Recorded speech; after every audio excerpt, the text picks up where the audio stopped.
இங்க ஒரு பொண்ணு தெரியாம கையில வச்சிருந்த ப்ளூவை ஒரு சேர்ல ஊத்திடுறா. அந்த சேர் தான் ஸ்கூல்ல ரொம்ப மோசமான ஒருத்தனோட சேரு. அதை பார்த்தத மத்த பசங்க எல்லாரும் தெரிச்சு ஓடிடுறாங்க. கரெக்டா அப்பன்னு பார்த்தவன் உள்ள வந்துடுறான். வந்த வேகத்துல அந்த சேரை கவனிக்காம உட்காந்துறான். அதை பார்த்தது இவளுக்கு தூக்கி வேறி போட்டுருது. உடனே அவகிட்ட உண்மை சொல்லி மன்னிப்பு கேட்டலாம்னு யோசிக்கிறா. ஆனா அவன் இவனை பார்த்த பார்வையிலே பயந்து போய் எதுவும் பேசாம சைலண்டா உட்காந்துடுறா.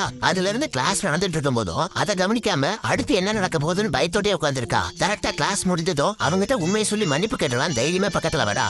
ஆனா அதுக்குள்ள டீச்சர் இவனை உடனே ஆபீஸ் ரூமுக்கு வர சொல்றாங்க. இவனு சரின்னு எழுந்திருக்க முடியல. மறுபடியும் ட்ரை பண்றான். சேரும் சேர்ந்தே கூட வருது. நிறைய டைம் ட்ரை பண்ணி பார்த்துட்டு கடுப்பானவன் ரெண்டு பக்கமும் சேரையும் பெஞ்சையும் பிடிச்சிட்டு போர்ஸ் கொடுத்து எழுந்திரிச்சிடறான். திடீர்னு பின்னாடி ஏதோ சில்லுன்னு காத்தடிக்குது. என்னன்னு பார்த்தா பாதி பேண்ட் கிழிஞ்சு சேர்லயே ஊட்டிட்டு இருக்கு. ஆக்சுவலா அவன் இன்னைக்குதான் இந்த ஸ்கூலுக்கு ஃபர்ஸ்ட் வந்திருக்கான். சோ அவனை இதுக்கு முன்னாடி வெளியில பார்த்த பசங்க அவனை பத்தி பயங்கரமா ஒரு கதை சொல்லிட்டு இருக்காங்க. அது என்னன்னா இவன் ஏதோ ஒரு மூட்டைய அந்த ஏரியா ஆளுகிட்ட மாத்தி விட்டதாகவும் இன்னொரு நாள் ஒரு கேமிங் சென்டருக்குள்ள ஒரு மூட்டையோட உள்ள வந்து கையில கத்தி எடுத்ததை பார்த்திருக்காங்க. அந்த கதையை கேட்டு பயந்து போய் தான் சேர்ல ப்ளூவை ஊத்திடுறா.